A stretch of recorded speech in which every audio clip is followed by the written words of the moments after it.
some struggles with the Oh, shield yeah. yesterday, stuff like that. I mean, what have you learned about stuff since you last talked about kind of the precautions, I guess? Yeah, I wear the mask, but I wear the sunglasses. Do the same thing. Good wraparound pair of sunglasses protects your eyes just as well as that shield does, without all the fog. Hopefully, not too much fog, but fog is always the biggest problem when you wear glasses. But yeah, that's about all I'll do. Okay, next up is going to be Greg Allman. Hey, Bruce, I just want to ask you, I know you said it'd probably be a game time decision with Mike, but to see him out there, at least going through the motions of catching passes and kind of taking a step towards being back, just want to ask you if you have any sense where things stand for him going into a big game on Sunday. Yeah, he did some individual stuff today. We'll see if he's sore tomorrow. It'll still probably be a game time decision. And as you look, I guess, with the new inactives, with the new decisions being made both on Saturday and Sunday for a roster, do you think you guys are likely to promote two guys from the practice squad each week just to have that much more insulation against anything happening in the last 24 hours? Or if you don't need them on Saturday, do you think you go with 53? We'll probably promote two just in case until that last test comes in and you know that everybody's ready to play. Thank you. Mm-hmm. Okay, next is going to be Jenna Lane. Hey, Coach, is it the same hamstring for Mike that he was dealing with last year? I do not believe so. Gotcha. And I know we also talked to you about your team's attitude kind of going into the season last year. They were kind of unsure of themselves. And then you said this year they have a lot more belief in themselves, right? Compared to the Saints. The Saints knew they were going to win the division in September. Your guys are kind of unsure of themselves. Have you seen that confidence start to grow this week? I mean, what are some of the areas that you kind of look for as you're getting your team ready to go? I think our guys showed up with that kind of confidence. You know, they've had it since the end of last season, especially defensively, the way they finished up the season. Offensively, you know, it's just a matter of as we're all getting on the same page and the confidence, all the confidence in the world, because everybody believes in each other and they put the work in. So we should have plenty of swagger when we can step out on the field. Thank you. Mm-hmm. Okay, next is going to be Scott Reynolds.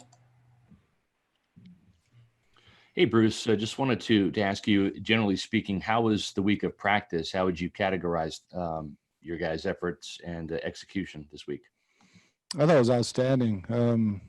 We got a lot of heat work on Wednesday, and then we took it inside for the noise and got ready for the turf and the noise the last 2 days, and really couldn't ask much more of them. They gave great effort. They do every day. I mean, our guys always have showed up and worked, but when I look at the accountability sheet, there are very, very few names on it. And then also too, at the end of last season, the hamstring injury was really the injury that you guys had across a lot of different positions. I know Mike started off this way. Parnell Motley had one, but you said that you might look at how you adjust practices or training or do things. Do you have a better understanding of how to prevent hamstring injuries from hitting you as hard as they did last year? Yeah, I think for the November, December hamstrings, yeah, we overworked. When you look back at all the data that we had, we overworked our receivers some in September and October. That maybe have led to those. So we've really cut back in those areas. There's still going to be soft tissue injuries that are just freaky.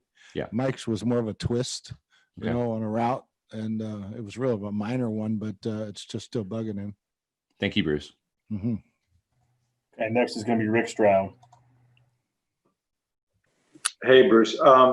You've been a part of a lot of opening days, right? This one will be unique because there won't be fans. There'll be a lot of different things, masks on the sidelines. But do you have any favorite memories of opening day? I mean, is there anything that you have a routine that you go through, or anything that stands out through your career? Yeah, it's just been the most exciting day every year, to come out of that tunnel and to be able to do it. When you sit back and you go do something else and you realize how much you miss it. It was really special last year, coming out for that first one, and it'll be really exciting this year too. Each year's so different, but there's opening day. Thanks. You bet. All right, next is going to be Ira Kaufman. Bruce, in the grand spirit of being all in and Chip's all in, what are your thoughts on Clay Matthews, Bruce? He's out there. He's 34. He says he still wants to play. And any interest in him maybe as a situational pass rusher? We talked about it. There's a lot of financial stuff that's going involved right now with us. I mean, to pay a veteran guy, another veteran guy, would be tough. But yeah, we've talked about it. We like our young guys. I mean, he's been a good player for a long time. But I think I like our young guys better. When you bring a veteran like that, you're taking away a spot from a special teams player. Because they're not going to play on special teams, and so it's your whole roster. It's not just another guy fitting in a situation as far as a pass rusher, but it's your whole football team you're affecting. But Bruce, he could be a consideration if the injury bug hits, right? Oh yeah, that's a different story. Okay, next up, we're going to have Kevin O'Donnell. Bruce, last night in Kansas City, they had 17,000 fans there.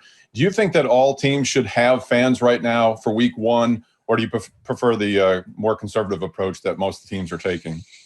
I wish they were all full. I wish there was fans all the way in the stadiums were packed. But again, we've got to be smart. We've got to be safe. It was weird seeing Kansas City, having coached there and how packed that place is and how loud it is. But 17,000 or how many they had a good time. They looked like. And on Sunday, what's the most exciting thing you're looking forward to seeing? Our team. I want to go out and see our team against a really, really good team and see where we stand right now. Thank you. Okay, next is going to be Steve Isbitz.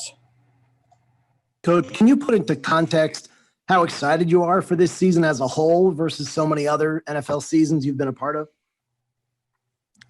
Yeah, I mean, I'm always excited about the next one. It's better than not being coaching, that's for sure. But yeah, I think this football team is a very close team. They have a lot of fun, so it's going to be fun watching them play, and hopefully we can play as well as we've been practicing.